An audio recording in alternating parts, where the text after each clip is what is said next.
দিলীপ শইকীয়া ডাঙৰীয়া, আমাৰ মাজত উপস্থিত মন্ত্ৰী জয়ন্ত মল্ল বৰুৱা ডাঙৰীয়া, সাংসদ বিজুলী কলিতা দেৱী ডাঙৰীয়া আৰু উপস্থিত আমাৰ দলৰ সতীৰ্থসকল।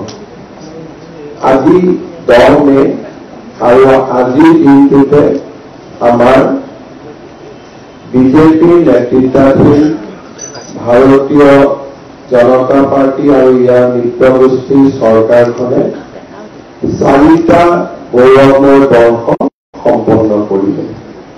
আমাৰ দলৰ এইখন দ্বিতীয়খন চৰকাৰ আৰু দ্বিতীয়খন চৰকাৰে 4টা গৌৰৱময় বৰ্ষ একাদিক্ৰমে 9 বছৰ শাসন কৰা এটা মাইলৰ খুঁটা হৈ ৰব অসমৰ ৰাজনৈতিক জীৱনৰ ইতিহাসত। সাধাৰণতে এই দিনটোত আমি কিছু কাৰ্যসূচী অনুষ্ঠিত কৰোঁ আৰু স্বাভাৱিকতে চৰকাৰ এখনে এটা মাইলৰ খুঁটি স্পৰ্শ কৰিলে দলীয় আৰু শুভাকাংক্ষীসকলে এটা দিনটো উদযাপন কৰাৰ পৰম্পৰা আমাৰ আছে। কিন্তু আজিৰ দিনটো স্বাভাৱিক নহয়, যিটো সময়ত আমাৰ সেনাবাহিনীৰ জোৱানসকলে সীমান্তত দেশৰ সুৰক্ষাৰ কাৰণে, দেশৰ ৰক্ষাৰ কাৰণে জীৱনপণ আগবঢ়াইছে। সেই মুহূৰ্তত আমি উৎসৱ বা আমি উদযাপন কৰাৰ পৰিৱৰ্তে আজিৰ দিনটোত সেনাবাহিনীৰ জোৱানসকল যাতে সফল হয়, ভাৰত মাতৃ যাতে সুৰক্ষিত হৈ থাকে আৰু আমি পৃথিৱীৰ বুকুৰ পৰা সন্ত্ৰাসবাদ সম্পূৰ্ণৰূপে শেষ কৰিব পাৰোঁ, নিষেধ কৰিব পাৰোঁ, তাৰ কাৰণে আজিৰ দিনটোত আমি সকলোৱে লগ হৈ প্ৰাৰ্থনা কৰিম। প্ৰধানমন্ত্ৰী নৰেন্দ্ৰ মোদী ডাঙৰীয়াৰ নেতৃত্বত আমাৰ দেশখন সকলো ফালৰ পৰা সুৰক্ষিত হওক, বিকশিত হওক, আজি আমি তাক কামনা কৰোঁ। মই 2-3টা কথাৰে সামৰণি মাৰি এই সময়ছোৱাত আমাৰ দায়িত্ব থাকিব। আমি বিশেষকৈ মই 3টা কথাৰ প্ৰতি ভাৰতীয় জনতা পাৰ্টীৰ কাৰ্যকৰ্তাসকলক চকু দিবলৈ আহ্বান জনাম। সেনাবাহিনীৰ জোৱানসকল সীমান্তত আছে। স্বাভাৱিকভাৱে তেওঁলোকৰ পৰিয়ালসকল চিন্তিত হৈ থাকিব। নিজৰ আপোনজনৰ সুৰক্ষাৰ বাবে তেওঁলোকে ভগৱানৰ ওচৰত নিশ্চয় প্ৰাৰ্থনা কৰিব। সেই প্ৰাৰ্থনা ব্যক্তিগত হ'ব নালাগে, গোটেই অসমবাসী ৰাইজৰ হ'ব লাগে। সেইবাবে মই ভাৰতীয় জনতা পাৰ্টীৰ কাৰ্যকৰ্তাসকলক অনুৰোধ কৰিম যে যি গাঁও বা যি নগৰ, যি চহৰৰ পৰা সেনাবাহিনীৰ জোৱান আছে, তেওঁলোকৰ পৰিয়ালৰ লগত সম্পৰ্ক ৰখা, মাত কথা ৰখা আৰু এই সময়ত তেওঁলোকক যি সহযোগিতাৰ প্ৰয়োজন তাক আগবঢ়োৱা, এইটো হ'ল আটাইতকৈ আমাৰ ডাঙৰ দায়িত্ব। আমি খবৰ ল'ব লাগিব যে মোৰ গাঁৱত অমুকজন জোৱান সেনাবাহিনীত আছে, অমুকজন অফিচাৰ এয়াৰফৰ্চত আছে, অমুকজন বিষয়া নেভিত আছে, এই বা অমুকজন বিষয়া CRP BSFত আছে, যোনে সীমান্তত আজি যুঁজ কৰি আছে। সেই পৰিয়ালসকলক খা খবৰ লৈ থকা, তেওঁলোকৰ ঘৰত অসুবিধা হৈছে, ল'ৰা ছোৱালীৰ অসুবিধা হৈছে, যাতে পৰিয়ালে কৰ্মৰত সেনাবাহিনীৰ জোৱানজনক জনাব নালাগে। কাৰণ তেওঁৰ মনত চিন্তাৰ উদ্বেগ হ'ব। পৰিয়ালৰ প্ৰতি চিন্তা থাকিলে স্বাভাৱিকভাৱে যুদ্ধত তেওঁলোকে মনোনিৱেশ কৰোঁতে ক'ৰবাত নহয় ক'ৰবাত অলপ সময়ৰ কাৰণেও যদি দ্বিতীয় চিন্তা এটা আহে, তাৰ কাৰণে দেশৰ আৰু তেখেতৰ দুয়োজনৰে ক্ষতি হ'ব। কিন্তু সেই চিন্তাখিনি যদি আমি লৈ লওঁ যে মোৰ ল'ৰাটোৰ এডমিশ্যনৰ কাৰণে চিন্তা হৈ আছে, মোৰ মা বেমাৰ হৈ আছে, মাৰ ঔষধৰ কাৰণে চিন্তা হৈ আছে, সীমাত থকা সেনাবাহিনীৰ জোৱানজনে যেতিয়া গম পাব যে মোৰ পৰিয়ালটোৰ দায়িত্ব বিজেপিয়ে লৈছে, তেতিয়া তেওঁ নিশ্চিতভাৱে তেওঁৰ দায়িত্ব পালন কৰিব। মই ৰাজ্যিক সভাপতি দিলীপ শইকীয়া ডাঙৰীয়াক বিনম্ৰতাৰে অনুৰোধ কৰিম যে আমাৰ বুথ কমিটিৰ পৰা মণ্ডললৈকে আমি এটা নিৰ্দেশ প্ৰেৰণ কৰিব লাগে। সেনা বাহিনী জোৱানসকলৰ ঘৰত যোৱা, তেওঁলোকক মাত কথা দিয়া আৰু তেওঁলোকৰ প্ৰতিটো সুখ দুখৰ সমভাগী হোৱা, যাতে তেওঁলোকে নিজকে নিৰাপদ অনুভৱ কৰে। আমি পৰ্যাপ্ত নিৰাপদ অনুভৱ কৰিব, সেনা বাহিনী জোৱানজনেও নিৰাপদ অনুভৱ কৰিব।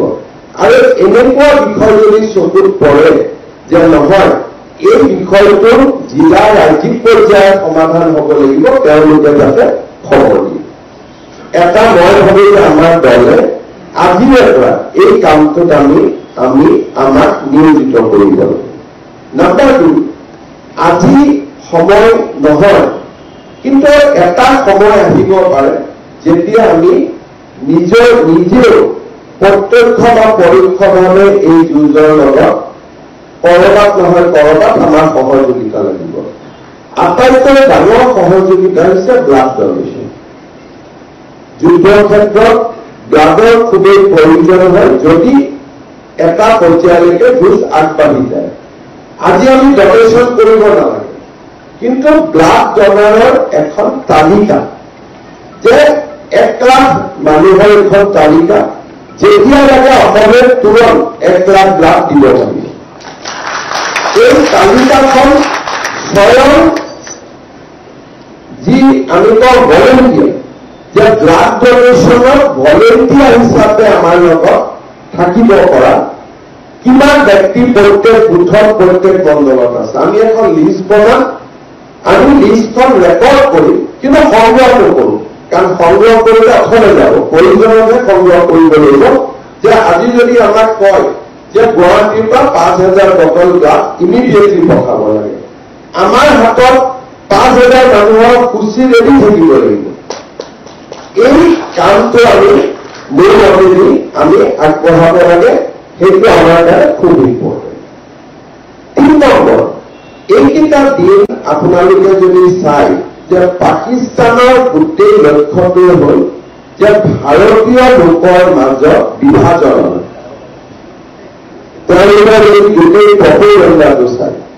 সেইকাৰণে এইকেইটা দিন ভাৰতীয় জনতা পাৰ্টীৰ কোনো কাৰ্যকৰ্তাই, মন্ত্ৰী, বিধায়ক কোনেও এনেকুৱা বক্তব্য ক'তো নাৰাখিব যোনে আমাৰ মাজত থকা একতা কৰবাত নহয় কৰবাত হানি কৰিব পাৰে। আমি বৰঞ্চ মন্দিৰ, মছজিদ, গীৰ্জা, গুৰুদ্বাৰা আমি সকলোতে এইকেইটা দিন আমাৰ সম্পৰ্ক ৰাখিব লাগে। কাৰণ কৰবাত যদি কোনোবাই এটা নিগেটিভ প্ৰচাৰ চলায়, মন্দিৰ, মছজিদ, গুৰুদ্বাৰা, গীৰ্জাত থকা ব্যক্তিসকলে লগে লগে এইটো মিছা প্ৰপেগেণ্ডা, এইটো সঁচা নহয়। সেইকাৰণে এইকেইটা দিন আমি ধৰ্মীয় নেতা, ৰিলিজিয়াছ লিডাৰ্ছ, ৰিলিজিয়াছ ইনষ্টিটিউশ্যন, এইখিনিৰ লগত বিজেপিয়ে যোগাযোগ ৰাখিব লাগে। কালি যদি সৰুকৈ ঘটনা এটা বোলে ধুবুৰীৰ পৰা হ'ল, ই ধুবুৰীত নাথাকে, ই গৈ পাকিস্তানী প্ৰপেগেণ্ডা হৈ যাব, যিটো সাধাৰণতে আমি ইগনোৰ কৰোঁ। এইকেইটা দিন আমি ইগনোৰ কৰিব নোৱাৰো। সেইকাৰণে আমাৰ আন এটা দায়িত্ব হ'ল সামাজিক সদ্ভাৱ। এইকেইটা দিন আমি সামাজিক সদ্ভাৱ ৰাখিব লাগিব। সামাজিক সদ্ভাৱ ৰখাৰ এটা ডাঙৰ পথ হৈছে যে আমি আমাৰ অঞ্চলত নিজ নিজ ৰিলিজিয়াছ লিডাৰৰ লগত আমাৰ সম্পৰ্ক স্থাপন। যে আজি যদি কিবা এটা ঘটনা হৈছে য'ত নেকি পাকিস্তানে প্ৰপেগেণ্ডা কৰিছে এগেইনষ্ট হিন্দু, তেতিয়া হিন্দুৰ মন্দিৰৰ পূজাৰীজনে ক'ব যে নাই এইবিলাক বিশ্বাস কৰা নহয়তো পাকিস্তানী। কোনোবা নহয় ভাৰতত খ্ৰীষ্টিয়ানৰ ওপৰত অত্যাচাৰ চলিছে, গীৰ্জাৰ ৰাজজনে ক'ব যে ইয়াত একো হোৱা নাই, এইবিলাক কি কৰিছে, বোলে মুছলমানৰ ওপৰত কিবা হৈছে, তেতিয়া মৌলবীজনে ক'ব ইয়াত একো নাই, শিক্ষৰ ওপৰত হৈছে, গুৰুদ্বাৰাৰ যিজন থাকিব তেখেতে ক'ব যে আমাৰ ইয়াত একো হোৱাই নাই। যেতিয়া চাৰিজনে কৰিব তেতিয়া একো হোৱা নাই। সেইকাৰণে সকলো ধৰ্মৰ মানুহৰ লগত এটা সম্পৰ্ক ৰক্ষা কৰা আৰু স্বাভাৱিকভাৱে আমি নিজে এনেকুৱা কোনো কাম নকৰি যিটো কামৰ কাৰণে সম্প্ৰীতিৰ পৰিৱৰ্তে আমিহে কাজিয়া লগাই দিলো, তেনেকুৱা হ'ব নালাগে। ফাইনেলি মই এটা অনুৰোধ কৰিম, অহাকালি পঞ্চায়তৰ ৰিজাল্ট দিব। ভালো হব, কৰবাত বেয়া হব, কৰবাত ভাল হব। কিন্তু আজিৰ দিনটো ভাল হলেও বহুত উৎসাহ দেখুৱাৰ সময় নহয়। কাৰণ ভোট নিদিয়াজন মানুহেও কিন্তু সেনা বাহিনীৰ লগত আছে, দিয়াজন বিজেপিৰ লগত আছে, কিন্তু নিদিয়াজনো সেনা বাহিনীৰ লগত আছে। গতিকে আমি ইমানেই সহজাত হব লাগিব যে কালি জিকাৰ পিছত য'ত আমি জিকো, সাধাৰণতে আমি পলিটিকেল পাৰ্টি জিকিলে অলপ ফূৰ্তি কৰাটো এটা স্বভাৱ। অহাকালি টিভিৰ স্ক্ৰীণত আমি সেইটো দেখা পাব নালাগে। সকলোকে আমি স্পষ্ট নিৰ্দেশ পঠাব লাগে যে কালি ৰাইজৰ যিয়েই আদেশ নহওক কিয় তাক আমি কালি বিলম্বতাৰে সৈতে ল'ব লাগে।